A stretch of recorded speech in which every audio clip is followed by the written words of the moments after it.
Welcome to the Divine Purpose Podcast, where we transport you along one of the more dynamic journeys of life. Have you ever been curious to know what it takes to become a successful leader? Or about knowing the secrets of life through the Bible?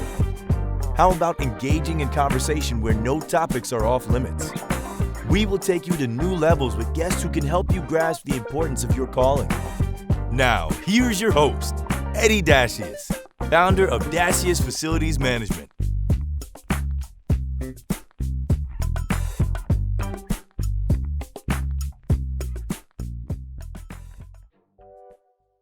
Hey everybody, this is Eddy Dacius. We are here on our 12th episode. This episode is brought to you by Dacius Facilities Management. Dacius Facilities Management, they will manage your property with a variety of services such as cleaning, maintenance, construction, project management. Call them now, 617-237-0106, or go online at daciusfm.com. We have a great show for you today, and we have a great guest. Her name is Katlyne Dessaint-Louis. Katlyne Dessaint-Louis, how are you today? Hi, everyone.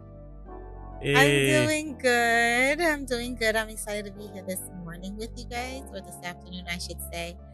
So let's get right into it. Katlyne. Yeah, we're happy to have you today. Thank This you. is fun for us, and we're excited. We're very excited. So what can you tell us about you? Wow. That's one of the most difficult questions for me to answer. I don't like talking about myself. Sometimes I get caught up, trying to figure out I feel like my life is boring. But what can I tell about myself? I am a woman. I am 6 months pregnant. I've been married to Pastor Gene for it's gonna be 16 years. Wow. I do have a son who's 11 years old, and of course I'm pregnant.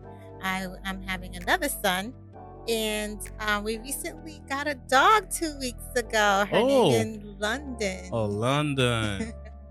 So about me, I'm just a woman who loves God, loves family, loves fashion, and that's pretty much about it. Pretty much it. Really? Nah.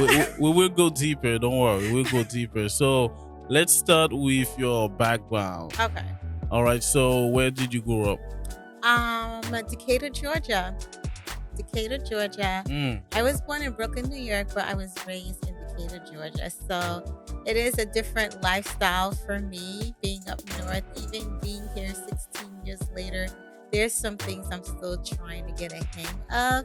And one of them is the winters. New England is very moody in terms of weather. So it's like every year you just never know what you're getting. I know, and it's very cold in New England. Right. So what do you like around here? Around here, my friends and my family. Beaches, Cape Cod, Martha's Vineyard. That's pretty much it. I mean, Boston has a lot to offer. Yes. Great school, great healthcare, and great people. So, I mean, even though I miss the South is my home. But New England has, really treated me so well. So I have no complaints. Wow. And I think somebody told me once you like to travel. I love to travel. It is like my therapy.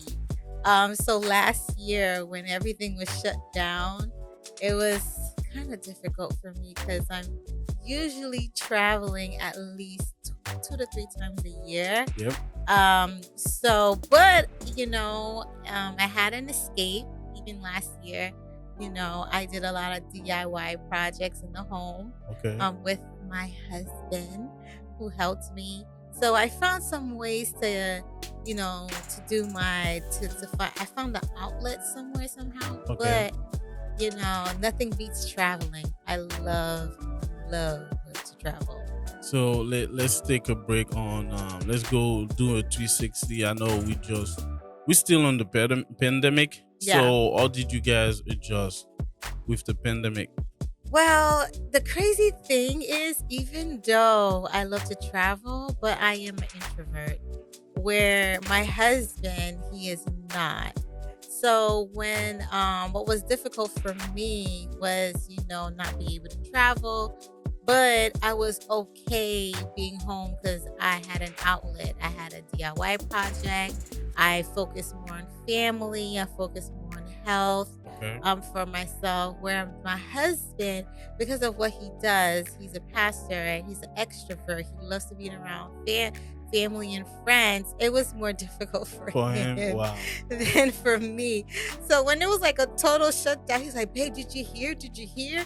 And I'm like, "Yeah, I heard." So what color paint should we paint the living room, And he was just like, "Oh my God, Wow. everything is shut down." But we managed. And I believe like last year was tough for everybody, mentally, emotionally. Some of the things that we overlooked, Yep. was like magnified, because now I think last year made us look in the mirror within ourselves a little bit more. But I could say, and some people would say, seeing you guys now, that last year was good for you guys, right? Right. You guys Right. expecting? I'm expecting. I'm pregnant. So, if it's okay, do you mind sharing how far you? Oh, how I became pregnant? No, how far are you? Oh, okay. I was gonna say that's a little too Nah. details. But I am 26 weeks, so Okay. I'm over 6 months. Yes. All right, that's good. That's Yes. good. So let's go deeper on education. Yes. So, and can you take us through to the journey? And I know you're a fashion lady and you went to a fashion school, but can you take us where like everything started, the inspiration for Okay. fashion? So my inspiration for fashion came from my mother. Okay. I love vintage fashion. I love fashion between 1960s to 1990s. The classic, elegant type of style. That's me. I did go to business school. Yep. And then I did go to a fashion boot camp with celebrity stylist Jay Bolin. Okay. And, I did style a couple of people. And, now, I still love fashion, but now I'm getting my master's in at Gordon Okay. theology school, but it's going to be focused on more mental health than anything in theology. But I still am a woman who loves fashion. My mother always says, when you dress well, it's basically good manners. Yes. So I raised up in it, and I always try my best to just put my best foot forward as far as how well I look. No, well said. Well said. Is that okay if we talk about your mother a little bit? Sure. What can you tell us about her? She was a woman. She was very blunt. When people meet with me, in my answers, how I respond to people, and they think I'm direct. But my mom was more blunt than anything.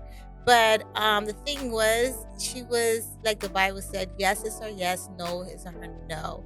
I grew up Catholic, and my mom was the first person in our home that got converted to Christianity. Okay. But I didn't get into Christianity until I was like 18, 17, 18. And it was seeing my mom, her actions. Because one of the things growing up, like even when I was a Catholic, I never was much into church because I just felt like there was a lot of things going on that I didn't agree with. Okay. And I just like, why be part of that if there... I don't know if I'm getting too deep. But Nah. This platform is for this, and you're welcome to go deeper because Right. we have hot topic later. But you can go ahead. Yeah, so I wasn't really attracted to the Okay. religion, Christianity, because of what I saw. Like I would go to school with the same people that goes to church, to the clubs and Okay. everything. So I just felt like, I was like, Mom, I wasn't something that was interested to me. Okay. But watching my mom, how she treated me, because I left home when I was 15, being rebellious. And a lot of people from the church would be was saying, don't let her in, just Yes. how I know Haitian Haitian people yep. can get these like silale, blah blah blah. But she was always praying. She was always praying, and every time I came home, she just gave me a hug, and she's like, "I forgive you." Wow. And that was so powerful to me. And I'm like, wow, Mom, what you have, I want it too. And that's how I became a Christian. It wasn't because I went to a lot of churches. It was because watching my mother's actions. She was a woman who never cursed at me or speak ill of me, even though, as Haitians would say, Bundi. Yeah. But I think one of her prayers to God was, God, give me patience. And when you ask God for patience, he gives it to you, because you're going to go through tests and trials. And I was that test, and she passed. And, I'm so grateful for her. She did pass away 6 years ago, and it's been a memorable journey for me. I learned a lot from her. Okay. And I think about her every day, even me carrying this child. But she was a woman of great faith. She was a woman that, she wasn't perfect. She didn't grow up in Christianity. Yeah. But she applied every verse into her life. Okay. And that is all that God wants, is for us to start being the doers of the word and not the hearers. Wow. Well said. Well said. So, can you go deeper on your family dynamic? My family dynamic. So, my dad died when I was 6. Okay. So it was just always my mom. Sorry to hear that. Yeah. So it's just always my mom. So, having a single parent and being blunt and, but, with all that, she didn't speak a lot of English.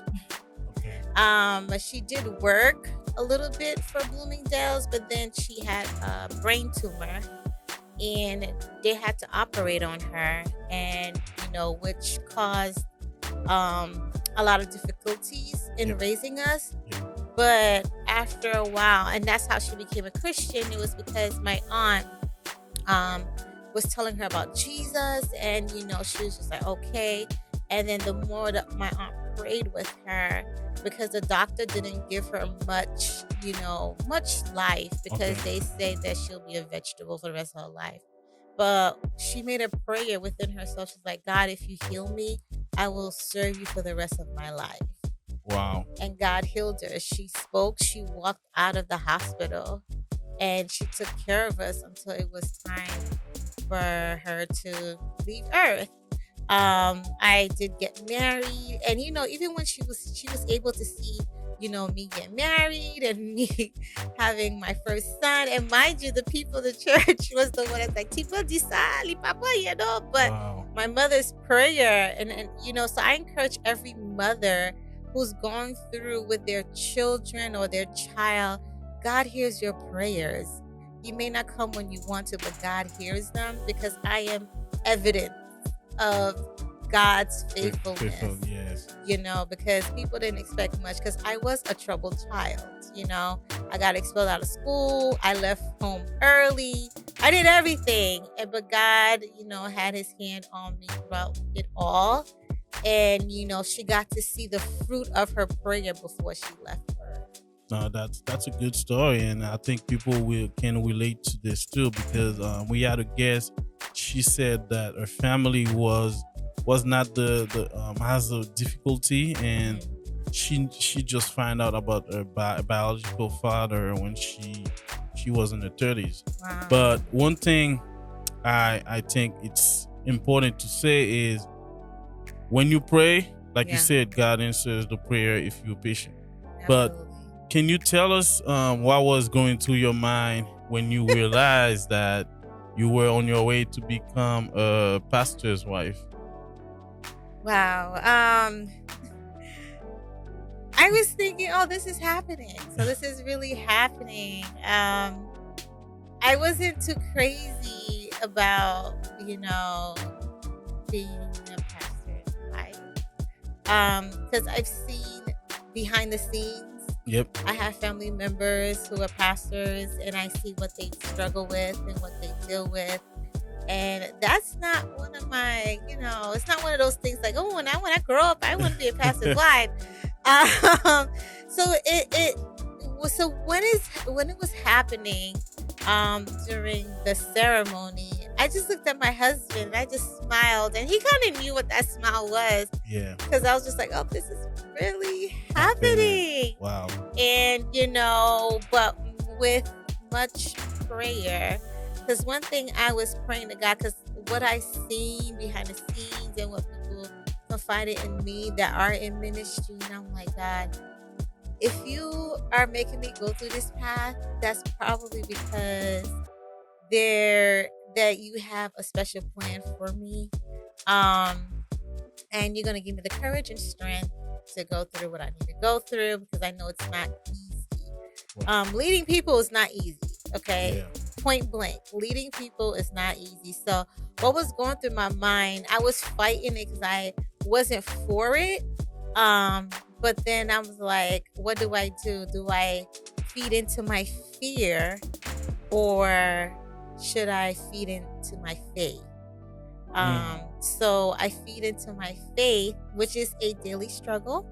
Yep. If I want to keep it real, because I'm not going to be like, oh yeah, the Lord provide. Yes, he provide, but let me tell you, it is a struggle every day. So every day I have to talk to myself. Every day I have to pray, of course.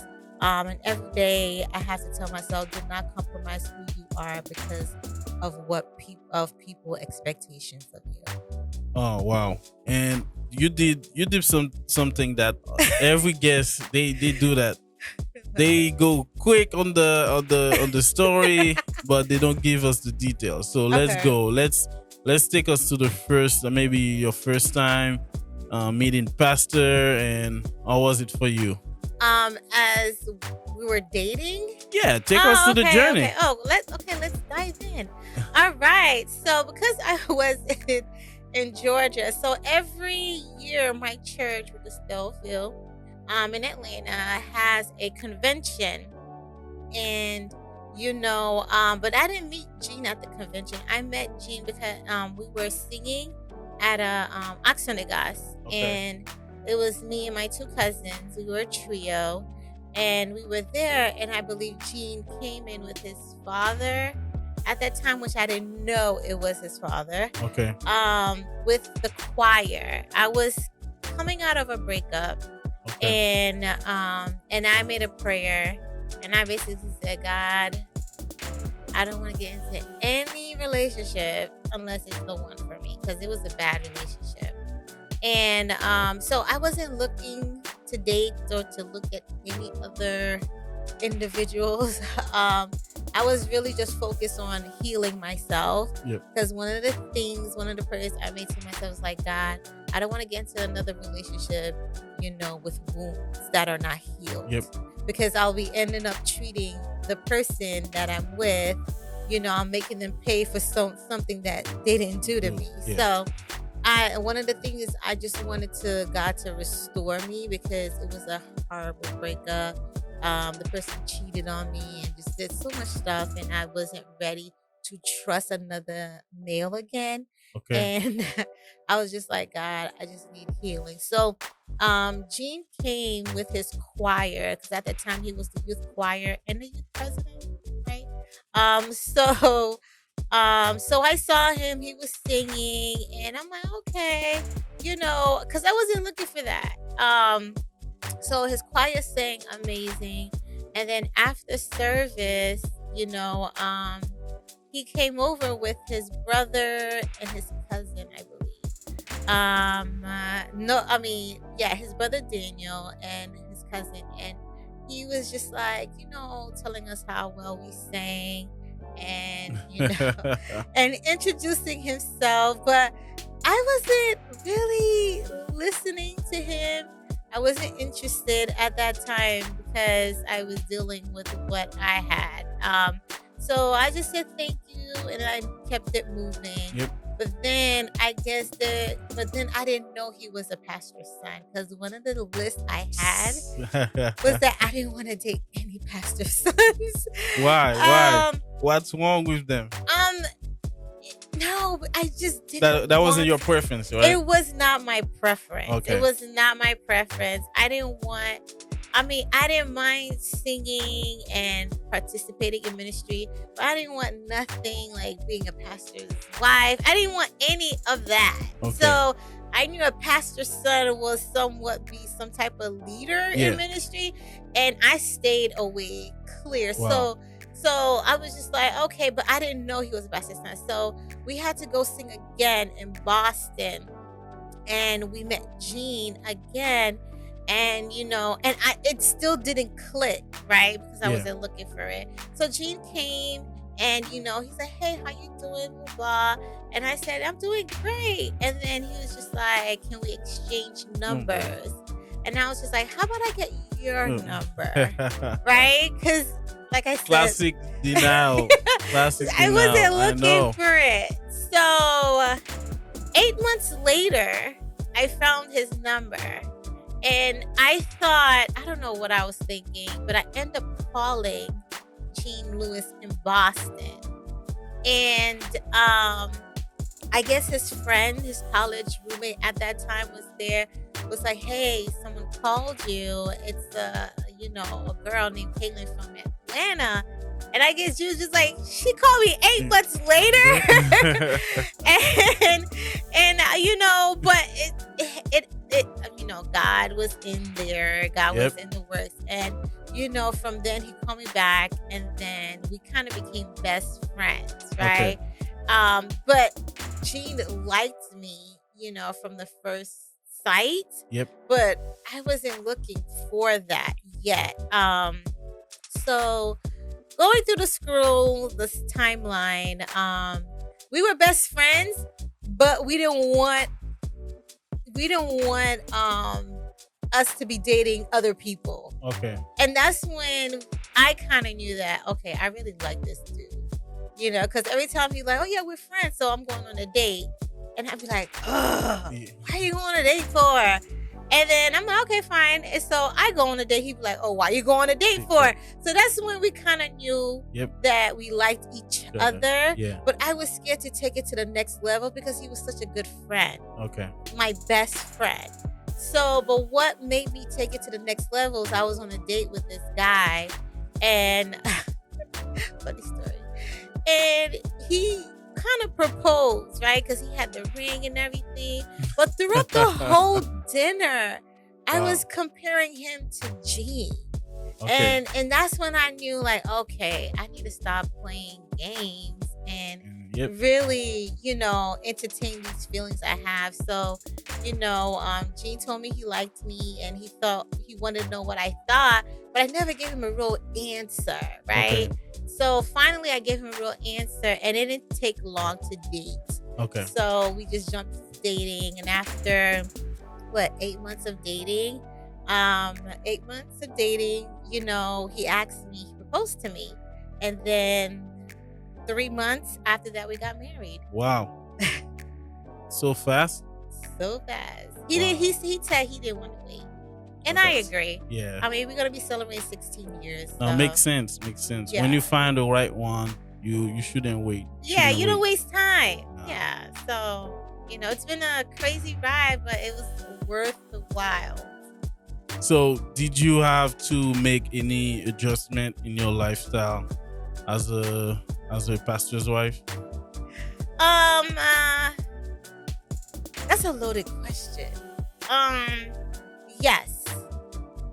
Tell us. There's some things I had to learn the hard way. Number one, not everyone has the same heart as you. Okay. Right? And I had to learn that, because I would think that, okay, everybody want to be together, we want to serve God together, we do this together, but not everyone has the same heart. Not everyone is you. Not everyone wants to put in that much time, energy as you. So and and realize not everyone is your friend, and that's okay. And being okay with learning, to do the assignments that God has for you and not be so attached to the people saves you a lot of heartbreak. Because a lot of times, when who we serving, we thinking they're our friends. Yep. And some of them are not.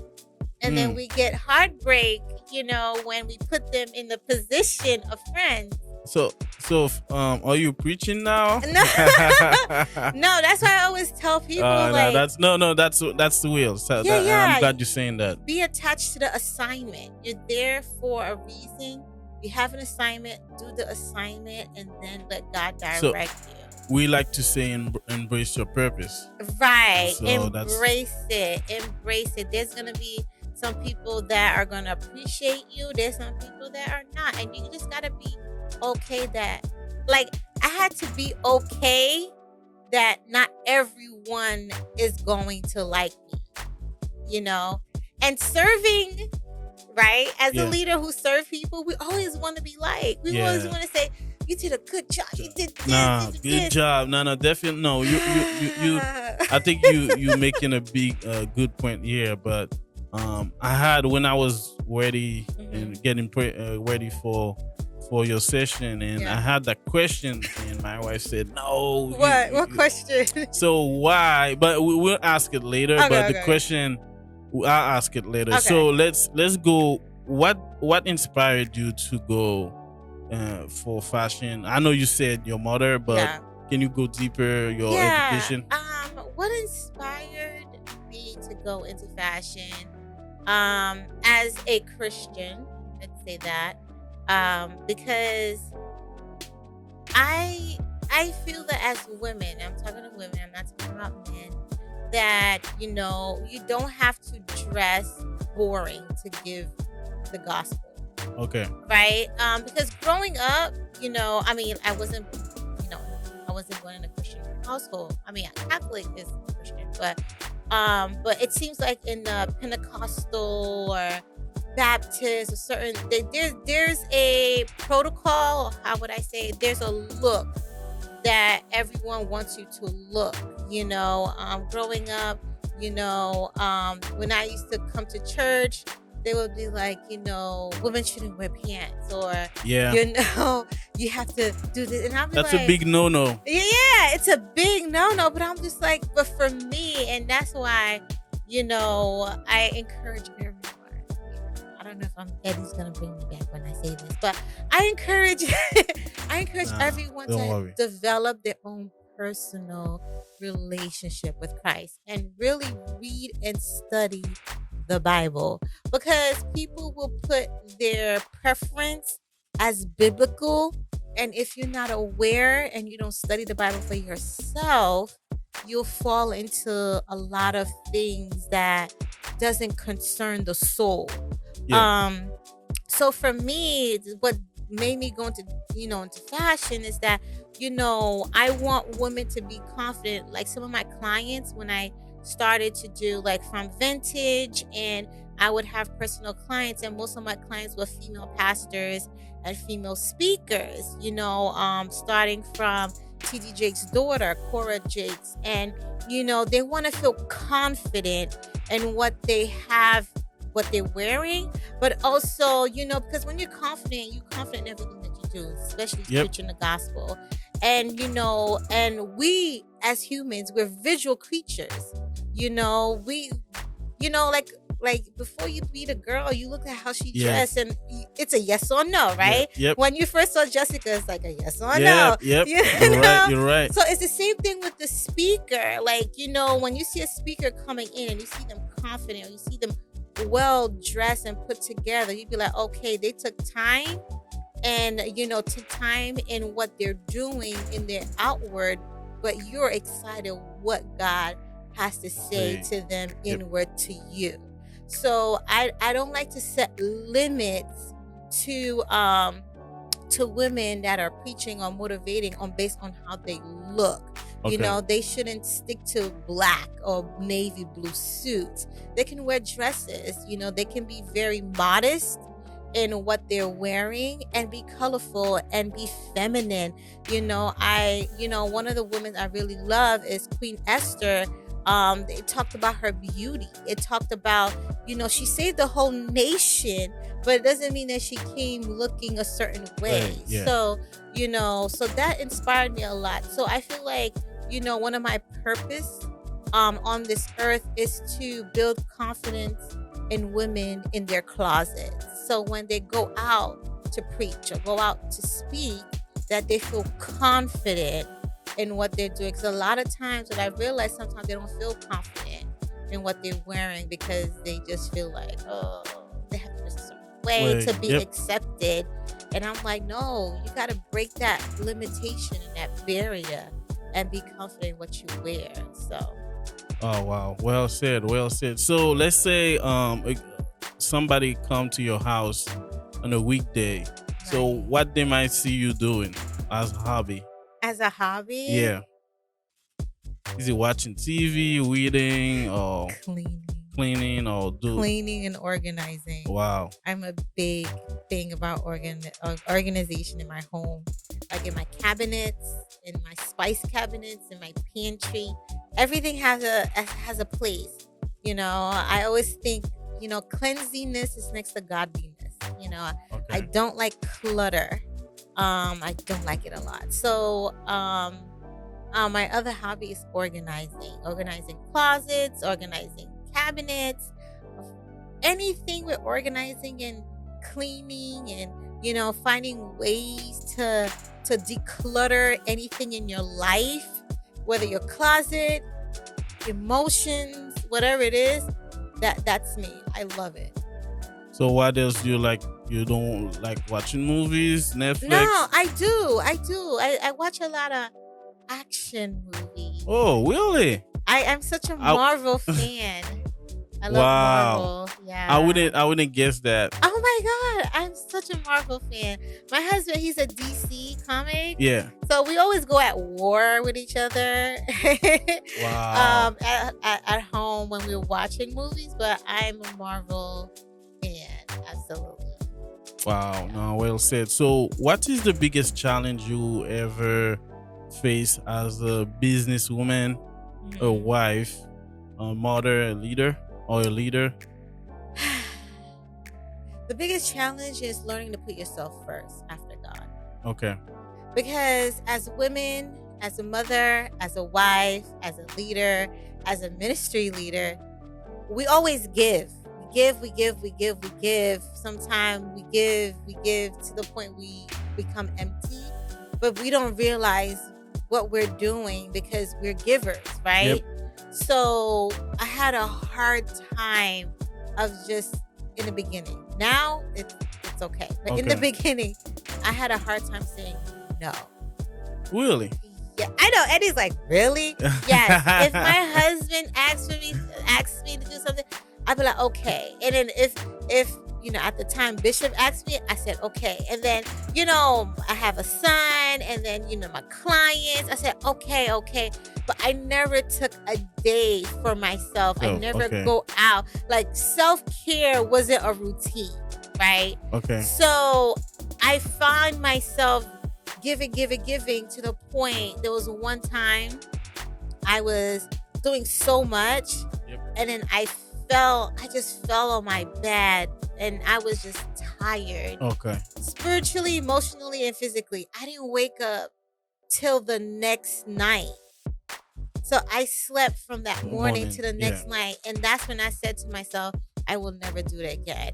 So I implement self-care into my routines. Mondays, Saturdays, that's my day. That's my day to pray for myself, to fast, to do certain things. That's when I take care of me, because I cannot give if I don't put myself first. So that's one of the lessons I had to learn, is just saying no and be okay with it, and with no explanations too. Just no. No. Just no. Wow. No. So no. Like I said, I will agree with that, because you need to make sure you take care of yourself too. So let's switch to. So can you tell us and take us through the journey because I know people always say college was a big break for them. So how was your experience In in college? college? Yeah. In college, especially when I'm getting my master's. It's an eye opening, an eye opening journey. Especially in theology school that I'm in, certain things that when you spiritually in like spiritual maturity requires you to humble yourself and requires you to look at yourself in the mirror. Yes.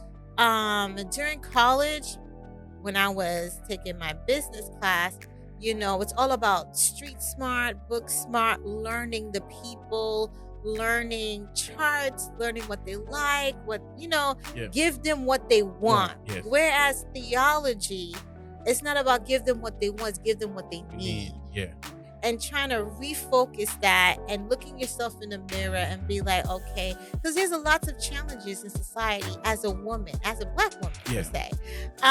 So you have to overcome that stigma and be confident in yourself. So it's a eye-opening journey where you have to unlearn a lot of things to relearn some things. Okay. So I don't know if that's detailed enough for you. No, I think that's perfect. And because you brought a big dimension where, like I said, all the guests we had, they talk about break free, new experience, knowing themselves. But you bring it to a dimension that, as a leader in ministry, it gives you a big opportunity to evaluate yourself. And then come to maybe bigger faith or better faith and learn from the mistake.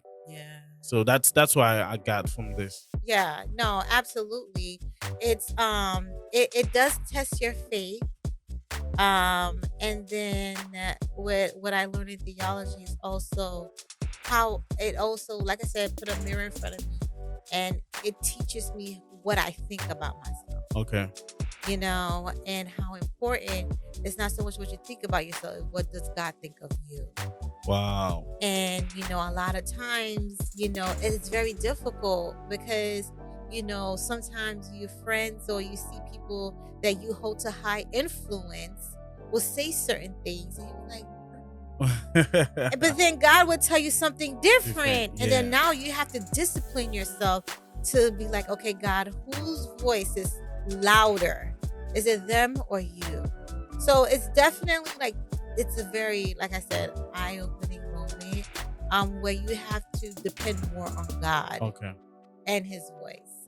So I know I talk too much. Now, whoa, that's your platform. That's why we need you to talk, and so people can learn from you, because there's a side of you people don't have the chance to see. And when watching and subscribing to this channel, they will know better about our guests. So let's talk about your business. I know that's your baby too. Can you tell us? Yeah, it's my baby. So we took a break because we are rebranding, but it's Femme Vintage on all platforms.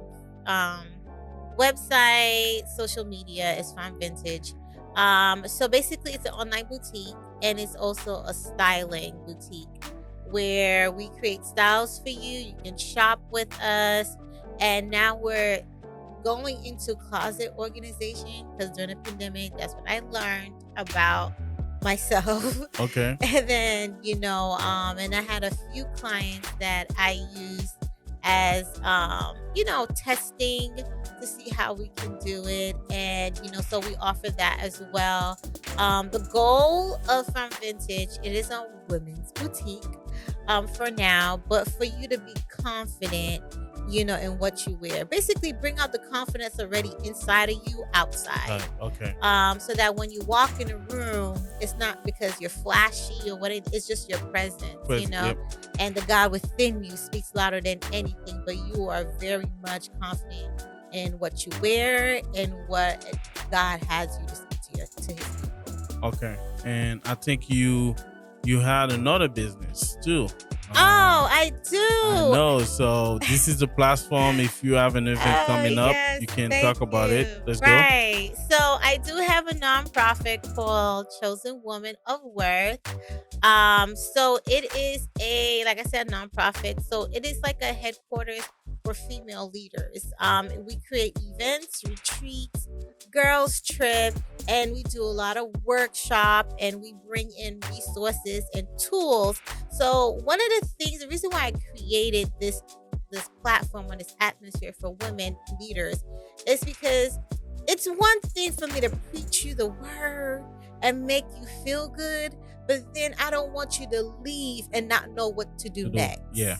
So with Chosen, whether it's whatever industry that you're in, we bring them in, they do the workshop, they give you the tools, they give you the resources, so you don't leave not knowing what to do. So we got testimony, and I don't want to seem like I'm boasting, but testimonies where people started their business, wrote books, and started schools, and it's just a great testimony of what God is doing through Chosen Women of Worth. And for me, I didn't want to start it because Eddie knows I'm a very private person. I live my life offline, right? Even in my personal social media, I don't post often, right? Okay. So I live my life offline. But when you're embracing purpose, like Eddie was saying earlier, it calls you to the front line. Yes. It calls you to, leave your comfortability to do what God calls you to do. So those are my two babies for now. It's basically my purpose is to encourage, to teach, and to empower women of faith. Wow. So when should we expect another event? This year, we took a break.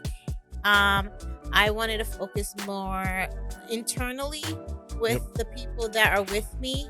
But next year there will be a retreat.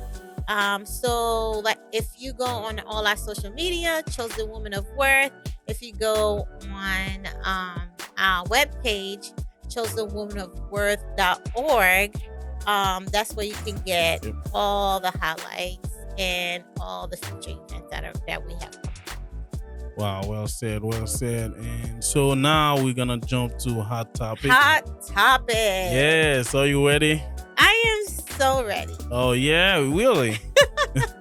No, that's good to hear, because some people, they don't like they don't like this segment because it's so we go deeper. So the hot topic today, it's let's talk about fashion. I know, and I know fashion and modesty. Right. How do you think? And you see the verse now, 1 Timothy 2 verse 9, right, should be applied in the Christian life, considering how you have a background in fashion. So what can you tell us about this scripture? Okay, so thank you for bringing that scripture to us. No problem. But I feel like 1 Timothy chapter 2 verse 9, we can't talk about it unless we talk about verse 10. Okay. Because it's okay for me to read it. Yes. Okay, go ahead. So in the verse it says, I also want the woman to dress modestly with decency and property, adorning himself not with elaborate hairstyle or gold or pearls or expensive clothes, but with good deeds appropriate for women who profess to worship God. So I just want to make it clear that he is not saying you cannot wear it. He's just saying that it should not be your main focus. All right. So let's go deeper. Let's go. It should not. That's why it's so important when we read the scripture, we read the content of it all. Because I feel like a lot of people we use that verse and say, this is what you can, this is what you can, what you can't. But if you read some of the women in the Bible, Esther, Sarah, other people had to wear those clothes, right? Yep. Even if we want to go deeper and talk about the men, David had to wear, when he was king, he wear fine clothes, right? Yeah. So, but what Paul was saying to Timothy, what he's writing to Timothy is basically say that let them know that it's not the main focus, right? Because, even the parable in the New Testament where the poor woman came with 2 cents and the rich woman and the rich man came and, was just giving money, he did it because it really was a dent. It was because he was rich, but Jesus focused more on the poor woman because she gave all that she had, right? Yeah. So with that being said, Paul is saying, let's not focus on the outward, because what happened is we focus so much on the outward, but we're dying inside. Yes. We're focused on the outward, but we're not trying to train ourselves to be spiritually mature, to truly worship God in spirit and in truth. So in the fashion sense, I'm not saying, I feel, this is me, and the pastor's next to me, he can chime in whenever he wants. But from me, I take it, I take it as, okay, right, okay, all these stuff, the braids, the clothes, the pearls, the gold, that shouldn't be our main focus. As women, right? Yep. We are allowed to feel and look pretty, right? Yeah. But I don't think that it should over supersede, us searching for God. I'm glad you said that, because I'm in the front row for this, where people and my wife, or they take time to get ready. Right. So do you think people might use this verse to say, oh, you don't have to go the extra miles to look beautiful, just wear something simple, modest, and go to church? Okay, but then it begs the question, what is modesty to them? Okay. You know what I mean? So in every environment, there's a sense of modesty. Work, there's a sense of modesty. If you go into the White House, there's a sense of modesty. Yep. If you go into church, there's a sense of modesty. The church modesty is, I shouldn't see, certain things, right?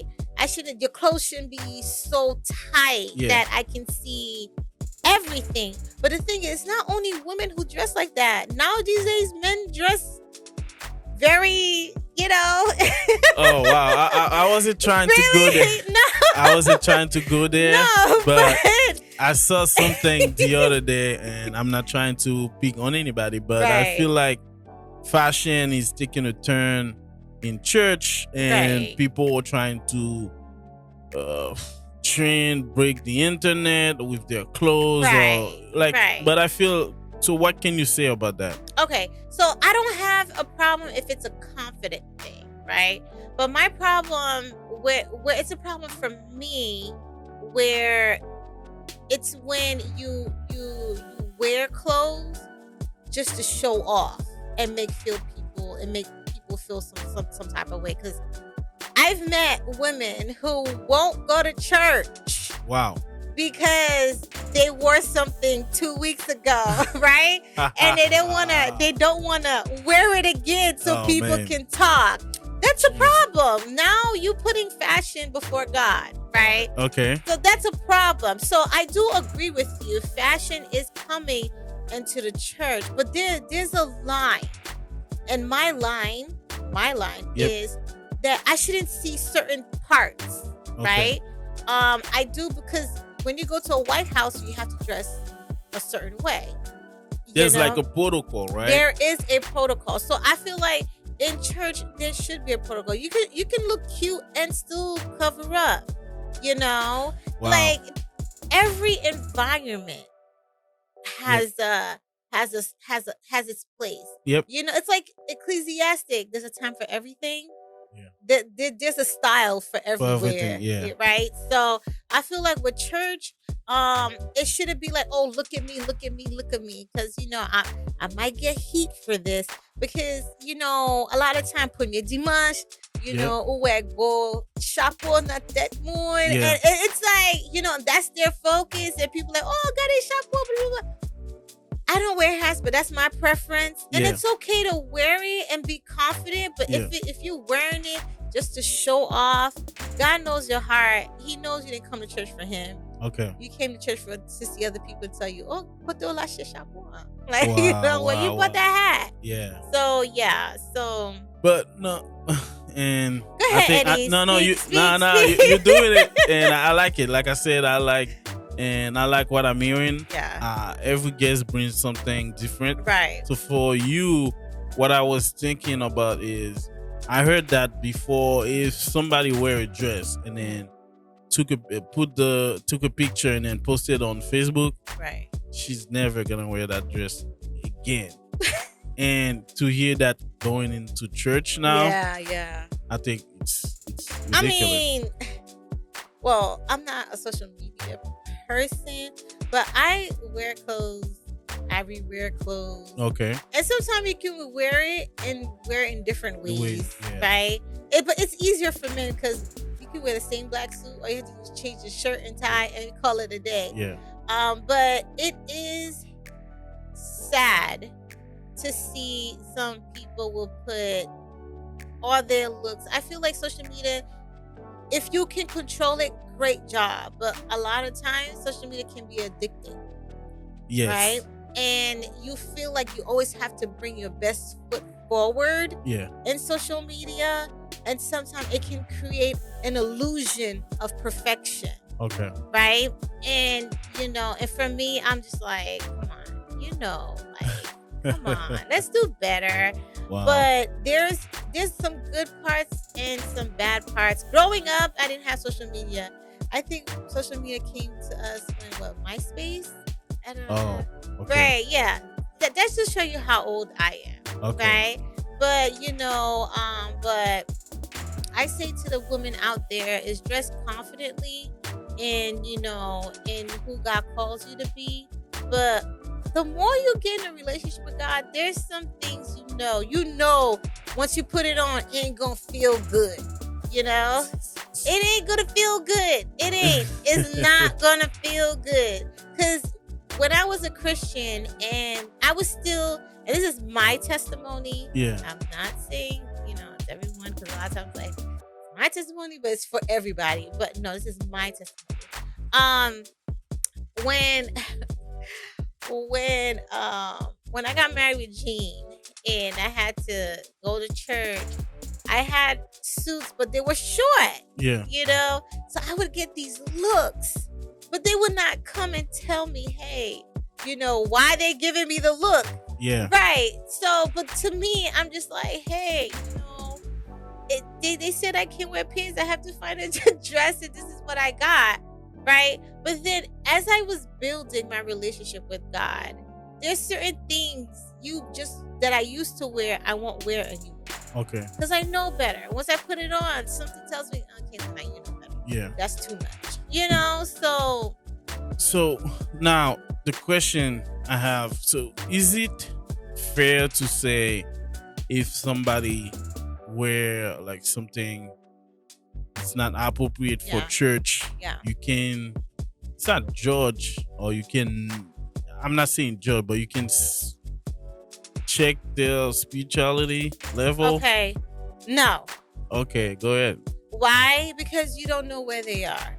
Oh, wow. Because when I first came to the church, I was the one that was wearing pants and short skirts, right? Okay. And I wasn't a Madame Pass yet, right? I was just married to Jean. Okay. And I did felt judged a lot. And the thing is, I didn't know the culture. Like the church I used to go to was wasn't Pentecostal, wasn't Baptist, so I just didn't understand the protocol. And that's why I said, as a church, and for all my church people that's out there, let's just say those who are true Christians, when people come, and yes, they'll come like whatever, your job is to love them through it. Okay. Right? Do not judge, because you don't know where they are in life. You don't know if that's the only thing they got. Yeah. So ask God discernment, because not everyone has the gift of exhortation. Wow. And because some people be like, what are you wearing? What if I don't have money to get anything? You know what I mean? So the thing is, let's not judge. So it's like what you're saying. It's like, let's say you just got saved from the club, and you come into church with what you had. Right. It's gonna take time for you to get comfortable and then make mistake and get better. Yeah, we're not perfect. We all have skeletons. We all have past. We're not perfect. Your job is to pray for them, love them, say hello, how you doing? And if they are showing, because I remember I was going, I wasn't even a Christian yet. I went to go meet my mom at a church, and it was this old lady. So I was picking her up from the church, and I had shorts on. Yeah. And then I think they had some type of veded or something. And at that time, I didn't know it was vetted, right? But then I walked in, and I was picking up my mother, and I sat down, and I just sat down, and this old lady was like, "Kijoye Sherry, like, how you doing, sweetheart?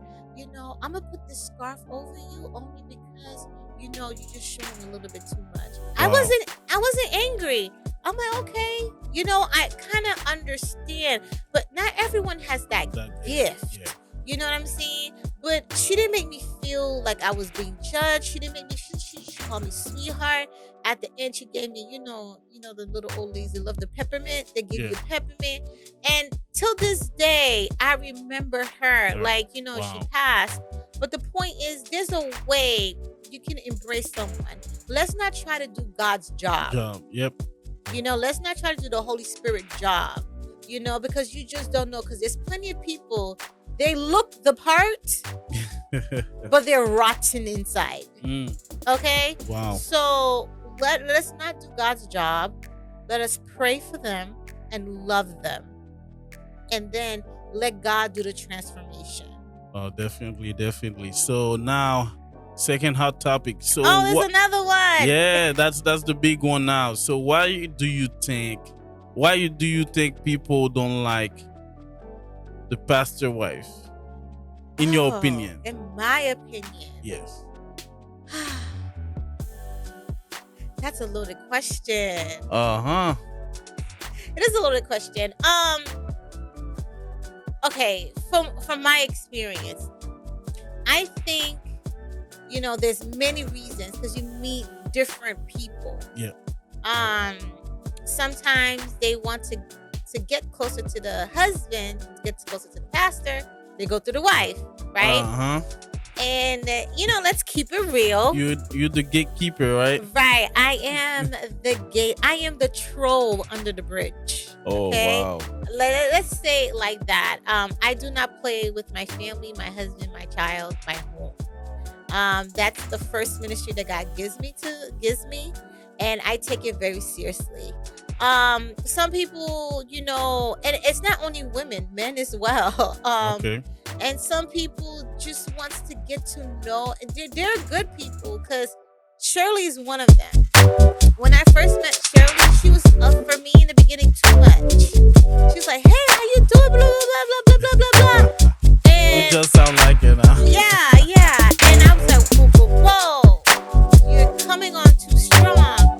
But you know, as she then I realized that that's who she is. You know, so I've met great people. I've met good people that have good hearts, and then I met people, you know, that had intentions, they had plans, because they want to get to know the wife, they want to get to know what's going on in the home, they want to get to know, you know, more of everything. And I'm a private person. I don't talk too much. I don't word vomit. I give you what I give you, and that's it. So I think because for me, I create a boundary from the gate. You know, even before I was a pastor's wife, I was private. There's certain things I just don't cross. And still now being a pastor's wife, I still do not cross it. I do that to protect my husband, myself, and my family. Because I know a lot of pastors' family, they open themselves, and they were very, very genuine in doing so. And because of that, people take what they need to take, leave them high and dry, and call them all sorts of names, and then just leave. And you know, and sometimes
from Katlyne Dessaint-Louis. She's Pastor Jean's wife, and she's a mother. She's expecting. And last word for you. Last word, I would say to all the viewers that are listening and watching this is that embrace your purpose. Sometimes God will make you go through a route where it's just you and him, and you got to be okay with it, and realize not everyone has the same heart as you. But don't let that change you or your assignment that God has for you. So God bless you. All right. Thank you for watching Divine Purpose Podcast. This is our 12th episode. We had Katlyne Dessaint-Louis with us today. She gave a lot. She's energetic. We like her, and we expect her to be back soon, probably with Pastor Jean, with some more questions. Couples thing. Yeah, definitely. But this is DP Podcast Live with Eddy Dacius. Good night. Hey, thank you for watching the Divine Purpose Podcast on YouTube. For more streaming with interesting guests and premium content, subscribe now on DP Podcast Live.